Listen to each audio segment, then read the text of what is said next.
Hello students, education arena Kharkhoda में आपका एक बार फिर स्वागत है। डियर स्टूडेंट्स, कल हमने प्रोनाउंस और उसके यूजेस के बारे में पढ़ा। आज हम प्रोनाउन की टाइप्स के बारे में पढ़ेंगे और आज हमारा इसमें प्रोनाउन की टाइप्स में टॉपिक होगा पर्सनल प्रोनाउन।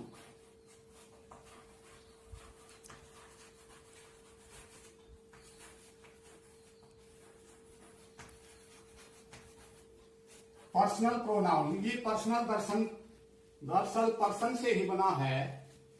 तो क्या हुआ, it is used for person.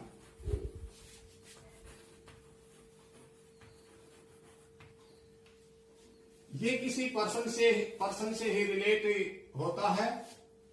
Personal pronoun total 7 होते हैं, इनकी संख्या 7 होती है। आइए इस पर्सनल प्रोनाउन को हम एक टेबल के माध्यम से समझने की कोशिश करते हैं। देखिए स्टूडेंट्स, हमने लिखा आई, माई, माइन, मी, वी, और, hours, us, you, your, yours, you, he, his, him, she, her, hers, her, it, its, it, they, their, theirs, them। Students, आइए अब हम इनके बिहेवियर को समझने की कोशिश करते हैं। मैंने कहा फर्स्ट पर्सन सिंगुलर नंबर का प्रोनाउन क्या होगा, तो बनेगा I. First person plural number का प्रोनाउन वी। सेकंड पर्सन का सिंगुलर और प्लूरल के लिए यू होता है। Third person masculine gender singular number.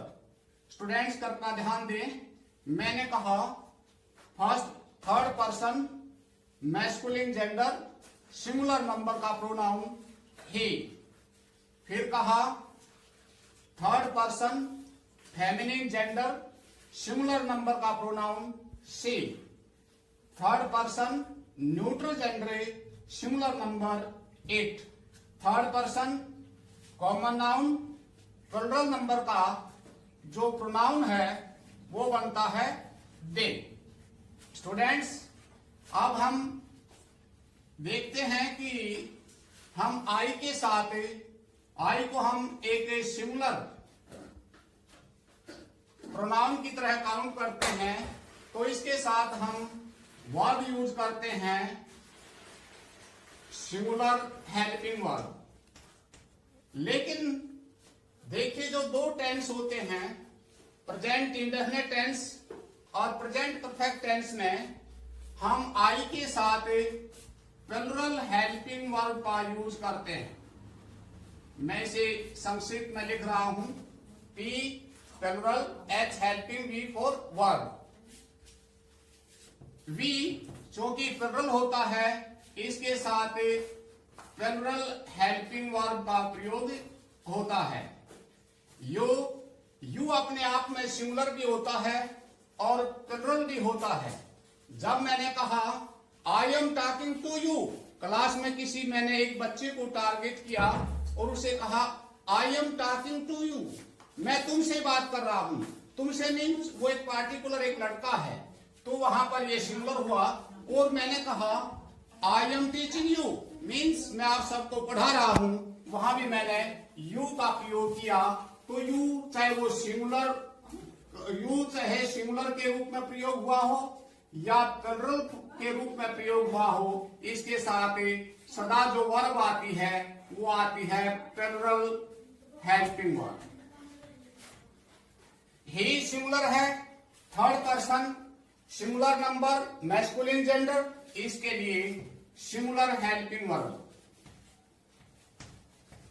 सी के साथ भी singular helping verb. It neutral gender है, सिंगुलर हेल्पिंग वर्ब। दे कॉमन जेंडर हमेशा प्लूरल हेल्पिंग वर्ब रहेगी। स्टूडेंट्स यहां पर ध्यान दीजिए, मैंने कहा सिंगुलर हेल्पिंग वर्ब और प्लूरल हेल्पिंग वर्ब। दरअसल ये सिंगुलर हेल्पिंग वर्ब और प्लूरल हेल्पिंग वर्ब क्या होती है, इस बात को लेकर के बच्चों में काफी विरोधाभास पाया जाता है। तो इस कंसेप्ट को मैं क्लियर कर देता हूं। देखिए, किसी भी वर्ब की फर्स्ट फॉर्म के साथ हम एस या ईएस लगाते हैं तो वो वर्ब बन जाती है सिंगुलर वर्ब। सिंगुलर वर्ब बन जाती है। किसी भी वर्ब का जो जन्म है वो उसका प्लूरल फॉर्म होता है। कोई भी वर्ब की बेस फॉर्म अपने आप में प्लूरल है और उस वर्ब को सिंगुलर फॉर्म में लाने के लिए वर्ब के साथ एस या ईएस लगाते हैं। अब देखिए, ये भी एक बहुत बड़ा प्रश्न यहां पर उठ करके आता है और शायद ही बच्चा को इस बात को क्लियर कर पाता है कि किस वर्ब के साथ एस या ईएस लगाने से उसकी प्लूरल फॉर्म बनती है और किस वर्ब के साथ हम एस किसके साथ ईएस लगाते हैं।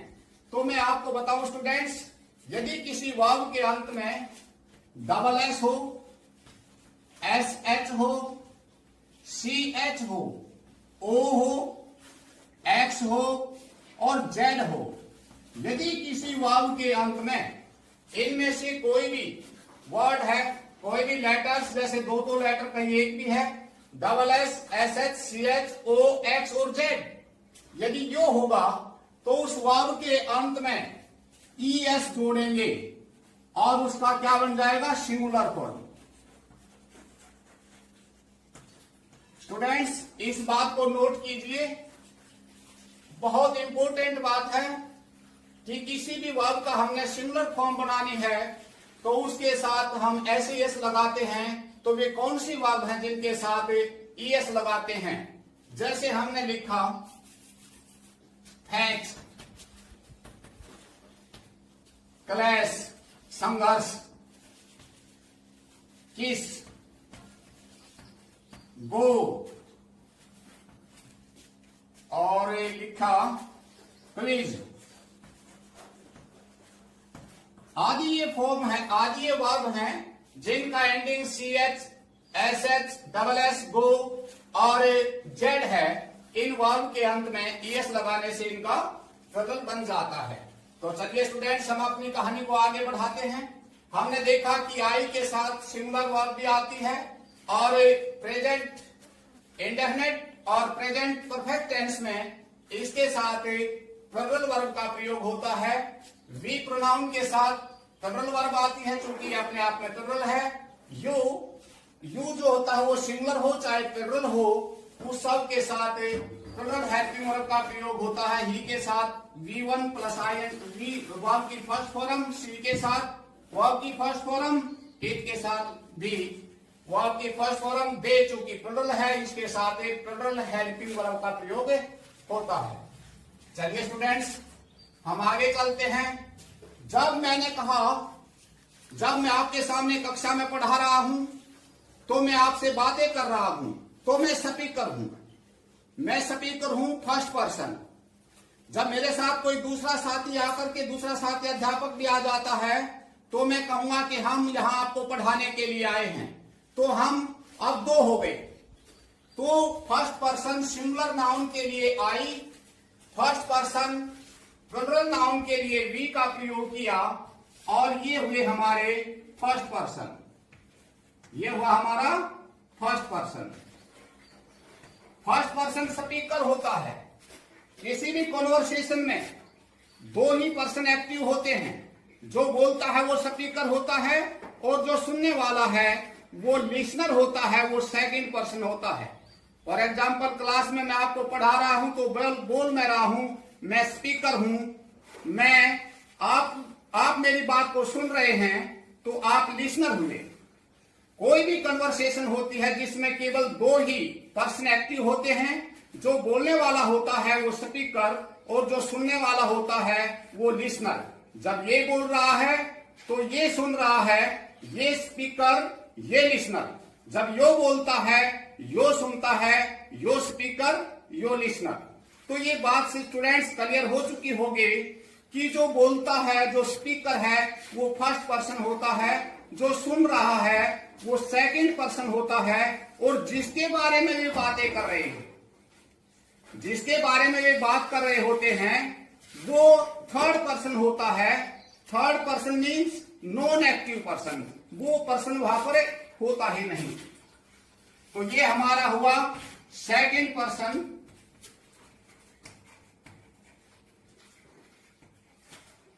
ये क्या था? स्पीकर था। डियर स्टूडेंट्स, आई और we first person speaker, second person you listener.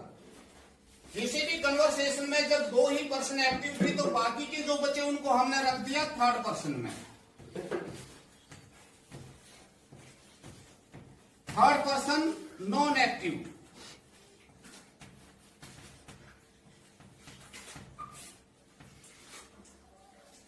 Dear students, I, we, you, he, she, it और दे, ये किसी भी सेंटेंस में ये सब्जेक्ट के रूप में प्रयोग होते हैं। इनका यूज सेंटेंस में सब्जेक्ट की जगह पर होता है, इसलिए इनको सब्जेक्टिव केस कहा जाता है। ये किसी भी सेंटेंस में आएंगे तो सिर्फ और सिर्फ सब्जेक्ट की जगह पर आएंगे, इसलिए इनको सब्जेक्टिव केस कहा गया। I, we, you, he, she, it, they, these are all subjective pronoun. ये सब्जेक्टिव प्रोनाउन है। अब इसके आगे समझने के लिए सब्जेक्टिव, पॉजेसिव और ऑब्जेक्टिव केस को समझने के लिए मैं आपको एक छोटी सी बेसिक बात बताना चाहूंगा, और बहुत इंपॉर्टेंट बात होगी। देखिए, किसी भी सेंटेंस का जो स्ट्रक्चर होता है वो होता है subject plus verb plus object. Sentence को बनाने के लिए हमें पहले सब्जेक्ट, फिर वर्ब, फिर ऑब्जेक्ट की जरूरत पड़ती है। अब यहां पर बहुत इंपॉर्टेंट बात जो मैं आपको बताने जा रहा हूं वो क्या है कि वर्ब से पहले किसी भी सेंटेंस में, वर्ब से पहले, याद रखिए, वर्ब से पहले वो सब्जेक्टिव केस आता है। Subjective case, subjective case. और किसी भी वर्ब के पीछे सदा वो होता है ऑब्जेक्टिव केस। ऑब्जेक्टिव केस होगा।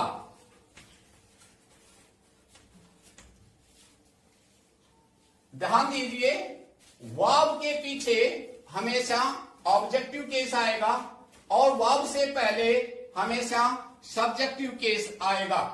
और एक बात नोट कीजिएगा, यदि प्रेपोजिशन है,